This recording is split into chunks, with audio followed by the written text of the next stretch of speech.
Welcome to the rabbit hole. Buckle up, because this ride is about to get as bumpy as a politician's promise. Ever wondered what happens when you mix paranoia with a sprinkle of conspiracy? Well, we're diving headfirst into the abyss. And remember, just because you're paranoid doesn't mean they're not out to get you. Do you ever wonder why there is so much violence and chaos in the news? Why we seem to be on the verge of war or economic collapse? Do you ever question the official narratives of history? In False Flags, how psychological warfare and mind control shape our world, we're diving into controversial events, exposing how powerful forces manipulate events for their benefit. We're talking about false flags, those manufactured events, orchestrated tragedies designed to control populations and justify wars. Get ready to question everything you thought you knew. Ever feel like a pawn in a game of chess? Well, at least pawns get to move. We all know the romanticized image of pirates, swashbuckling outlaws, sailing the high seas, living by their own code. But what if I told you that much of what we think about pirates is a carefully constructed narrative designed to hide a darker truth? You see, pirates weren't just a nuisance, they were a tool. European powers hungry for land and resources used pirates as a pretext for colonial expansion. By portraying pirates as a common enemy, these empires could justify seizing control of shipping lanes, establishing colonies in far-flung corners of the world, all under the guise of maintaining order and protecting their interests. And let's not forget about the slave trade. The horrors of that system were directly fueled by this need for control, for cheap labor to prop up these burgeoning empires. Pirates became the scapegoats. The boogeymen used to justify unspeakable atrocities. So the next time you see a movie about pirates, remember this: there's more to the story than meets the eye. Pearl Harbor, December 7th, 1941, a date that will live in infamy. We all know the story: a surprise attack by the Japanese, a devastating blow that launched the United States into World War II. But what if I told you that the truth about Pearl Harbor is far more complicated, far more disturbing than we've been led to believe? What if I told you that the US government knew about the attack in advance and allowed it to happen? I know, it sounds crazy, right? But stay with me here. There's compelling evidence, declassified documents, eyewitness accounts that suggest that President Roosevelt and his inner circle were aware of the impending attack but chose not to act. Why? Because they needed a catalyst, a rallying cry to galvanize public support for a war they already wanted. The question is, was Pearl Harbor a necessary sacrifice? Or was it a cold and calculated gamble, a manipulation of the American people for political ends? That's a question you have to grapple with yourself. Witches. We've all heard the stories, seen the movies. They conjure images of Halloween costumes, pointy hats and bubbling cauldrons. But the real history of witches, the witch hunts that swept through Europe and colonial America, that's a far darker and more disturbing chapter in human history. Because the persecution of witches wasn't about magic or sorcery, it was about power. It was about control. Think about it. Who were the witches? They were often women, healers, midwives. Those who lived on the fringes of society, those who dared to challenge the authority of the church or the state. So the next time you think about witches, remember the real horror, the human capacity for cruelty, the ease with which we can be manipulated into fearing and persecuting our fellow human beings. Because nothing says divine love like a good old-fashioned terror spree. Unanswered questions, like why do we park on driveways and drive on parkways? We all remember where we were on September 11th, 2001. The images are seared into our memory. The planes hitting the towers, the collapse, the dust, the debris. It was a day that changed the world, ushering in a new era of fear and surveillance. But what if the official story doesn't add up? There's compelling evidence suggesting 9/11 was a planned operation with help from within the US government. Chapter 6. The Gulf War Incubator Babies and Oil Interests. The Gulf War. A war fought over oil, over territory, over power. But the justification for that war, the images that swayed public opinion, that rallied a nation to action, those were based on a lie. A carefully crafted and emotionally manipulative lie. Remember the incubator babies?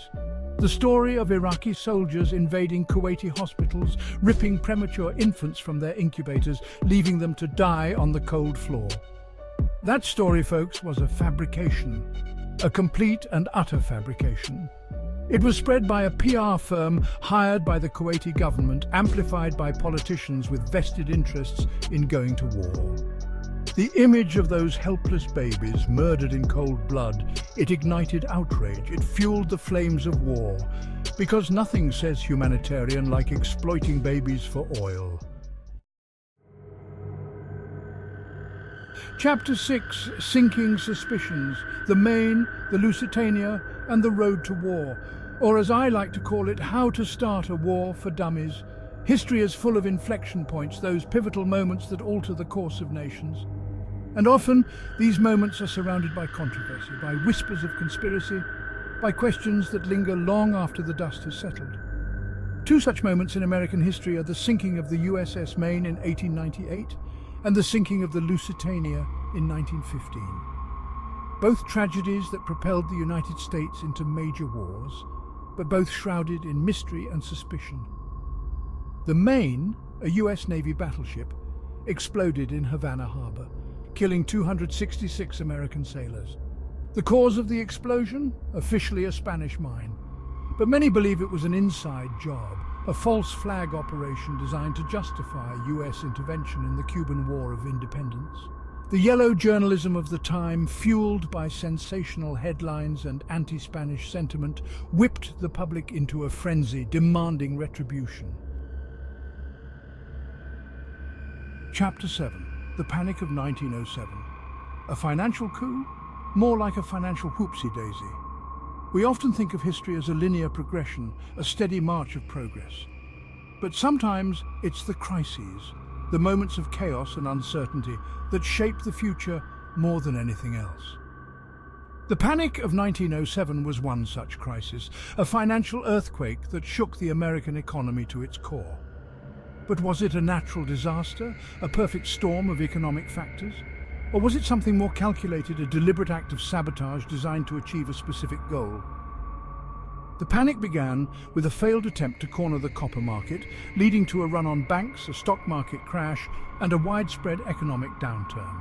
The chaos exposed the fragility of the American financial system, its lack of a central bank to provide liquidity and stability. Enter, stage left, the Federal Reserve. On February 27, 1933, the Reichstag, the German parliament building, went up in flames. The fire, a symbol of democracy under attack, sent shockwaves through Germany and the world. The Nazis blamed the fire on communists, using it to consolidate power and crush dissent. Was it a genuine act of terrorism or a Nazi false flag operation? Because who doesn't love a good fascist bonfire? Marinus van der Lubbe, a Dutch communist, was arrested, but many believe he was a scapegoat. The Nazis used the fire to suspend civil liberties and arrest political opponents. The Enabling Act gave Hitler dictatorial powers, transforming Germany into a one-party state. The Cultural Revolution in China, a decade of political and social upheaval, is often portrayed as a spontaneous uprising of the masses, a grassroots movement aimed at purging capitalist and traditional elements from Chinese society. But the truth, like so much of history, is far more complex, far more sinister. The Cultural Revolution was not a spontaneous uprising, it was a meticulously orchestrated campaign of terror, unleashed by Chairman Mao Zedong to solidify his grip on power and eliminate any perceived threats to his rule. Mao, fearing a loss of control and inspired by the cult of personality he had built around himself, mobilized China's youth, forming the Red Guards to carry out his purges.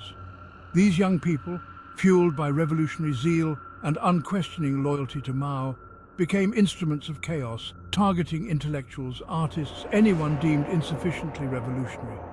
The Cultural Revolution was a period of mass persecution, public humiliation, imprisonment, and even murder. Ancient traditions were destroyed, historical sites vandalized, and millions of lives were irrevocably damaged. The chaos and violence only subsided with Mao's death in 1976. leaving China reeling from the trauma of a decade-long nightmare. The Cold War was a time of high tension, paranoia, and the threat of nuclear annihilation. Some within the US government were willing to orchestrate acts of terror on American soil to justify a war with Cuba.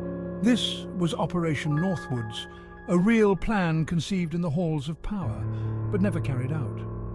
In 1962, the Joint Chiefs of Staff presented this shocking plan to President Kennedy.